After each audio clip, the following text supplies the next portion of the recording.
اللہ ہی تو ہے جس نے سچائی کے ساتھ یہ کتاب نازل کی اور عدل و انصاف کی ترازو بھی.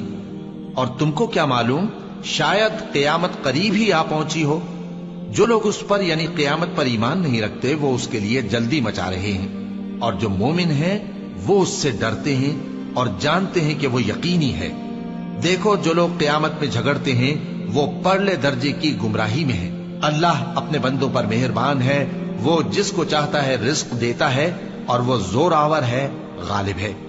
جو شخص آخرت کی کھیتی کا طالب ہو اس کے لیے ہم اس کی کھیتی میں اضافہ کریں گے، اور جو دنیا کی کھیتی کا طلبگار ہو اس کو ہم اسی میں سے کچھ دیں گے، اور اس کا آخرت میں کچھ حصہ نہ ہوگا. کیا ان کے ایسے شریک ہیں جنہوں نے ان کے لیے ایسا دین مقرر کیا ہے جس کا اللہ نے حکم نہیں دیا؟ اور اگر فیصلے کے دن کا وعدہ نہ ہوتا تو ان میں فیصلہ کر دیا جاتا. اور جو ظالم ہیں ان کے لیے درد دینے والا عذاب ہے. تم دیکھو گے کہ ظالم اپنے اعمال کے وبال سے ڈر رہے ہوں گے اور وہ ان پر پڑھ کر رہے گا. اور جو لوگ ایمان لائے اور نیک عمل کرتے رہے وہ بہشت کے باغوں میں ہوں گے. وہ جو کچھ چاہیں گے ان کے پروردگار کے پاس موجود ہوگا. یہی بڑا فضل ہے، یہی وہ انعام ہے جس کی اللہ اپنے ان بندوں کو جو ایمان لاتے اور عمل نیک کرتے ہیں بشارت دیتا ہے. کہہ دو کہ میں اس کا تم سے کچھ صلہ نہیں مانگتا مگر تم کو قرابت کی محبت کا لحاظ تو چاہیے. اور جو کوئی نیکی کرے گا ہم اس کے لیے اس میں ثواب بڑھائیں گے. بے شک اللہ بخشنے والا ہے، قدردان ہے. کیا یہ لوگ یہ کہتے ہیں کہ پیغمبر نے اللہ پر جھوٹ باندھ لیا ہے؟ اگر اللہ چاہے تو اے نبی تمہارے دل پر مہر لگا دے. اور اللہ جھوٹ کو نابود کرتا ہے اور اپنی باتوں سے حق کو ثابت کرتا ہے. بے شک وہ دلوں کی باتوں تک سے واقف ہے، اور وہی تو ہے جو اپنے بندوں کی توبہ قبول کرتا ہے اور ان کے قصور معاف فرماتا ہے. اور جو کچھ تم کرتے ہو وہ جانتا ہے. اور جو لوگ ایمان لائے اور عمل نیک کرتے رہے ان کی دعا قبول فرماتا اور ان کو اپنے فضل سے مزید عطا کرتا ہے. اور جو کافر ہیں ان کے لیے سخت عذاب ہے.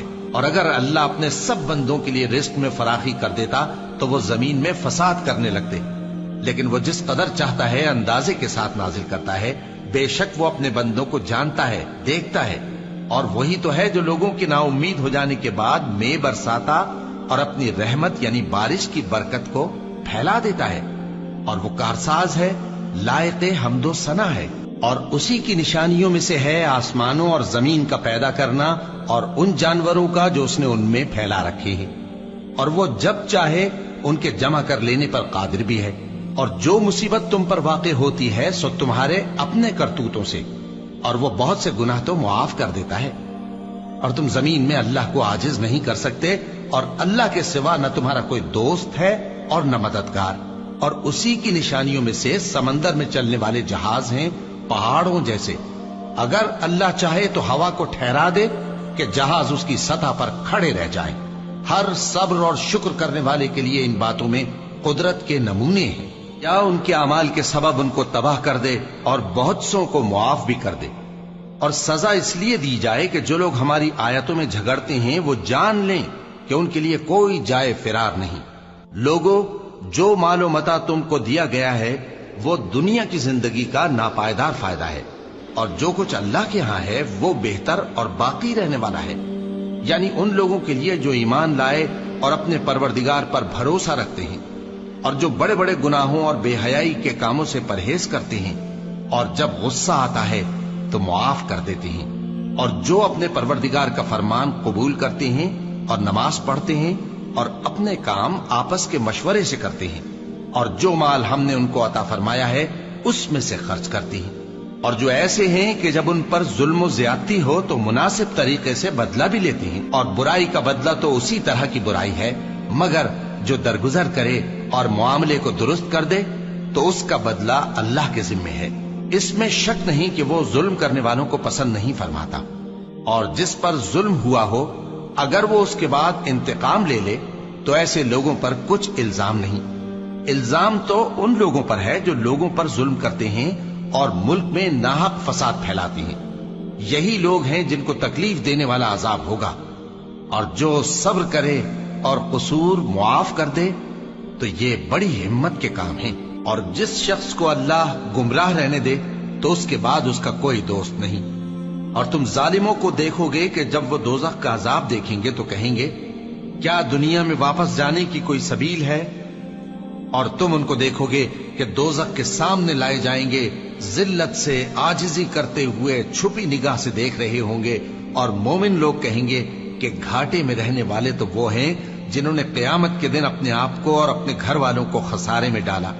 دیکھو کہ بے انصاف لوگ ہمیشہ کے دکھ میں پڑے رہیں گے، اور اللہ کے سوا ان کے کوئی دوست نہ ہوں گے کہ اللہ کے سوا ان کو مدد دے سکیں، اور جس کو اللہ گمراہ رہنے دے اس کے لیے ہدایت کا کوئی رستہ نہیں۔ ان سے کہہ دو کہ قبل اس کے کہ وہ دن جو ٹلے گا نہیں اللہ کی طرف سے آ موجود ہو، اپنے پروردگار کا حکم قبول کر لو۔ اس دن تمہارے لیے نہ کوئی جائے پناہ ہوگی اور نہ تم سے گناہوں کا انکار ہی بن پڑے گا۔ پھر اگر یہ منہ پھیر لیں تو ہم نے تم کو ان پر نگہبان بنا کر نہیں بھیجا، تمہارا کام تو صرف احکام کا پہنچا دینا ہے۔ اور جب ہم انسان کو اپنی رحمت کا مزہ چکھاتے ہیں تو وہ اس سے خوش ہو جاتا ہے، اور اگر ان کو انہی کے اعمال کے سبب کوئی سختی پہنچتی ہے تو سب احسانوں کو بھول جاتا ہے۔ بے شک انسان بڑا ناشکرا ہے۔ تمام بادشاہت اللہ ہی کی ہے، آسمانوں کی بھی اور زمین کی بھی۔ وہ جو چاہتا ہے پیدا کرتا ہے، جسے چاہتا ہے بیٹیاں عطا کرتا ہے اور جسے چاہتا ہے بیٹے بخشتا ہے، یا ان کو بیٹے اور بیٹیاں دونوں عنایت فرماتا ہے، اور جس کو چاہتا ہے بے اولاد رکھتا ہے۔ وہ تو جاننے والا ہے، قدرت والا ہے، اور کسی آدمی کے لیے ممکن نہیں کہ اللہ اس سے بات کرے مگر وحی کے ذریعے یا پردے کے پیچھے سے، یا کوئی فرشتہ بھیج دے تو وہ اللہ کے حکم سے جو اللہ چاہے القا کرے۔ بے شک وہ بلند و برتر ہے، حکمت والا ہے۔ اور اسی طرح ہم نے اپنے حکم سے تمہاری طرف روح القدس کے ذریعے سے قرآن بھیجا ہے۔ تم نہ تو کتاب کو جانتے تھے اور نہ ایمان کو، لیکن ہم نے اس کو نور بنایا ہے کہ اس سے ہم اپنے بندوں میں سے جس کو چاہتے ہیں ہدایت کرتے ہیں۔ اور بے شک اے نبی تم سیدھا رستہ دکھاتے ہو، یعنی اس اللہ کا رستہ جو آسمانوں اور زمین کی سب چیزوں کا مالک ہے۔ دیکھو سب کام اللہ کی طرف رجوع ہوں گے اور وہی ان میں فیصلہ کرے گا۔